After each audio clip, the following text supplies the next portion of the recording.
and welcome to A Cat in the Garden. Saffron and I are here today to talk about some of my favorite houseplants for the month of June. And I have picked out some this month that I feel like are on the smaller side, but I love them. And I have some that I have either never shown off or I haven't shown off in a really long time. So I'm very excited to get to those just because I'm having a lot of little triumphs in my plant room right now. I'm very happy with how the collection is for the most part. There's a lot of growth and I feel like I've been really on top of it with the fertilizing, the watering. I've been doing a lot of repotting this year, a lot of uppotting as these plants are growing. So I'm just very excited in general about this space and how everything is doing. The first plant that I'm going to talk about as one of my favorites for the month of June is of course a Hoya, and it is the Hoya Sonier New Guinea Ghost. Now the leaves on this one look a little thin right now, but it is freshly watered. I watered it I think 2 days ago and the moss is pretty moist, so I think it's just soaking in the water right now. And there are quite a lot of new leaves. A lot of people I have heard say that this plant grows like a weed. And for me, that really hasn't been the case. I think it did have flat mites 2 years ago because I've had it for about 3 years now. And it just didn't grow very much. So I chopped it up, cleaned all the leaves off, started it over, and I am getting some really nice clusters of growth. This is a very full plant, not a lot of vining right now. I'm hoping to get some in the future because I think it would look really pretty up a trellis, but having it be so bushy and full is just a really nice touch to the beautiful silver foliage. I really love silver Hoya. I think they just, if every plant had a silver version, I think I would own every silver version of them because they're just wonderful. There is so much new growth on this piece of it specifically, just a lot happening, a lot of new leaves, and I really like it. There's not a lot of Hoya I think that grow this bushy, so I'm going to cherish it while I have it, though I am hoping someday it can be a little bit more of a vining plant as well. The next plant is one that I'm not sure I've ever shown off on this channel, and that's because it almost died, and that is my Aglaonema Spilt Milk. This was a major wishlist plant for a very long time, and I got it in a 4-inch pot. Oh, she's going. She saw the plant tags and wanted to go play with them, which is fine. But I got this one as a 4-inch pot established plant from the shop that shall not be named.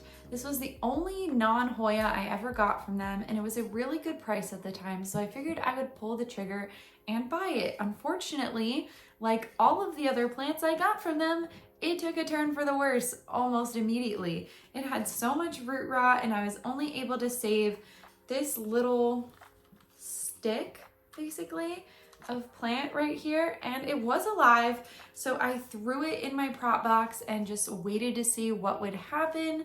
I feel like that was back in 2022 in the fall that this happened, so a year and a half ago. And with this plant there was mold growing on the stick that I had to clean off.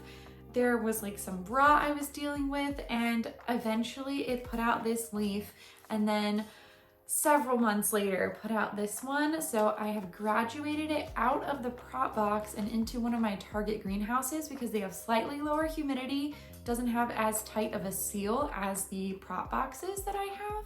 So it's getting acclimated to lower humidity, and hopefully I can eventually get to the point where I can have this as a growing established plant again in my collection. But I'm really proud of how far it's come for me, and that's why I wanted to have it as one of my favorites this month. And the variegation is stable. It's not as high as it was when I first got it, but I'm just happy that it's there and I have a plant that is alive because I really love Aglaonema. They don't always love me back. And this one particularly went through a lot. It is one of only 2 plants that I got from that shop that are still alive, and I probably got 10 to 12. So this is just a major win. Next, I have another plant that I'm not sure I have shown off before, maybe once a long time ago, but it is a really easygoing plant for me, and I'm not sure why I haven't shown it off before. That is my Philodendron Summer Glory. I bought this right in the middle of when there was a lot of hype around this plant, and I bought it as a really small I guess you could say rooted cutting. I feel like it was maybe TC or a seedling, but just right when that hype was starting to start around this plant, I did get it for a pretty good deal at the time. For the small plant that I got, it was about $30 when I had seen people just weeks before paying over $100 for a plant of the same size. So I thought that was a good deal. Of course, now you can get them for cheaper. I've seen for $30 you can get a plant that is this big or bigger. So at the end of the day, did I get a good deal? Probably not the best deal, but I feel like I didn't overpay for it by too much. And it has been growing steadily ever since I got it. Like I said, it started as a small plant and it has come quite a long way. There is so much new growth all the time. It's not the fastest plant that I have, but I feel like every time I look at it, there's something going on. So right here, there is a new leaf emerging. So I'm very excited about that. And then in the back, this is a crawling plant. A lot of people were confused at first whether or not this would be crawling or climbing, given the fact that it is a cross between, I think, a Gloriosum and Macaulay's Finale. Don't quote me on that, but I feel like that's what it is because the emergent leaves are more orange. But this is very much crawling for me. Maybe there are others that are a little different, but this is very much crawling. That's why I have it in a wider azalea pot. But it does have this little offshoot plant in the back. So that has been growing. This was so tiny when I first got it. It was like barely a little baby plant. So it's been growing really well. It's been growing well, the bigger part, just all around, not super fast and not super slow. I have repotted it twice since I got it. So I took it out of its original pot when it wasn't super happy. It was just getting really thirsty really quickly. Put it in moss for a while, probably 6 months to a year. And then once it outgrew the moss situation it was in, I put it in this chunky mix. Whenever it starts to get thirsty, I water it and I fertilize it when I remember to. So it is due for some fertilizer right about now, but clearly that's not stopping it from growing. I do love the emergent leaf color. I love how this plant looks when it sizes up. I'm not the biggest fan of this petiole to leaf ratio, but you can fix that if you get it in some higher light. So I have it right now in a spot that doesn't get the most light, but it almost looks like it's trailing like this in that spot, and I like that look for now. Once it gets bigger, I think I will move it because it is on a shelf, so I'll move it somewhere where it's on the floor, it gets better lighting, and I think that will fix the ratio, though it's not nearly as bad as it was when I first got it. That was my major complaint and why I didn't like this plant at first, because it was so leggy looking. Now it's a lot better. I'm very happy with how it's progressing, and this plant has taught me personally a lot of patience to just wait and it'll start to look better. So I feel like it was about time that I included it on this list.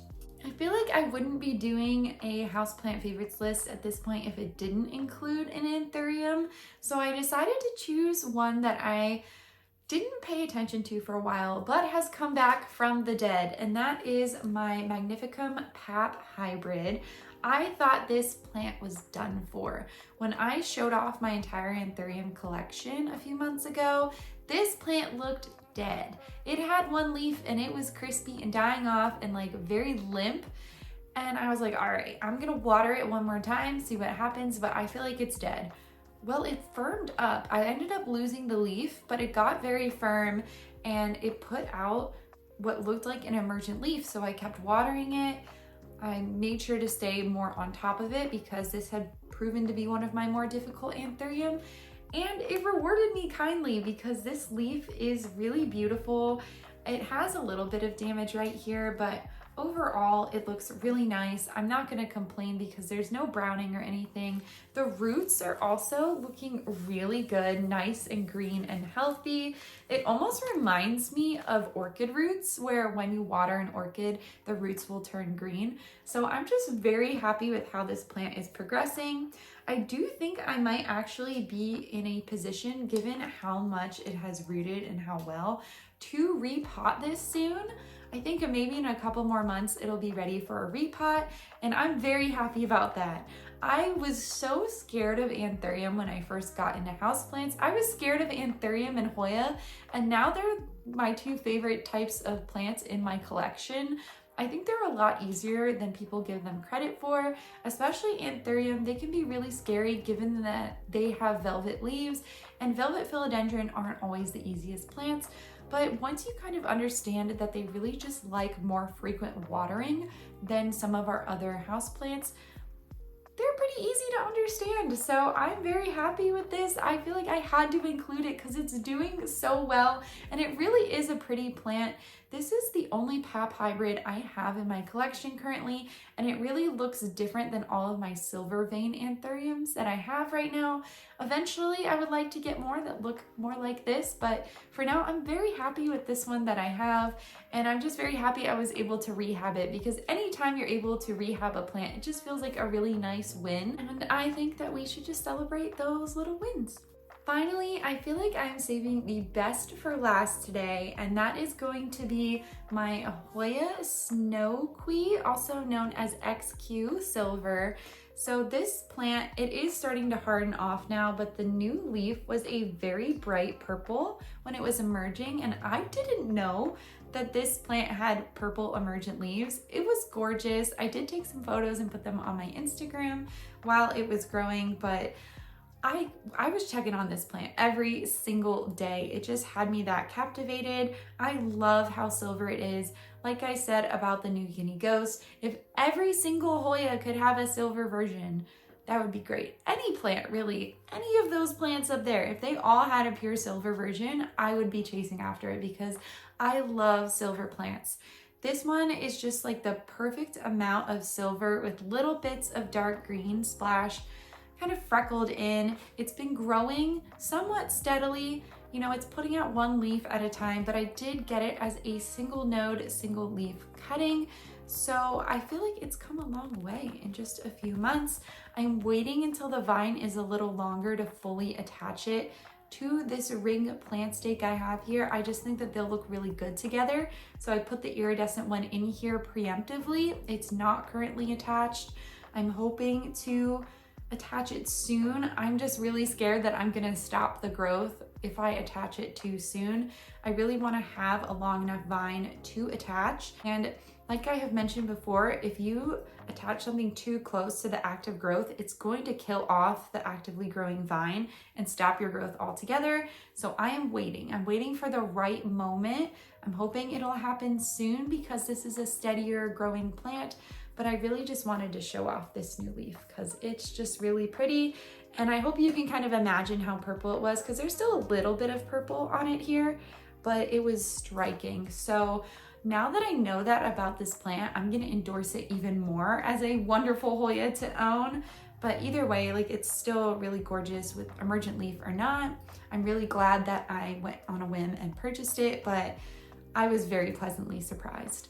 So that is it for our favorite plants for the month of June. Saffron was just sitting around watching me for the rest of this video, taking a cat nap, being absolutely adorable. But if you like this video, make sure to give Saffy and I here a thumbs up down below and subscribe so you don't miss anything from us here on the channel. Thank you again for watching, and we will catch you in the next one.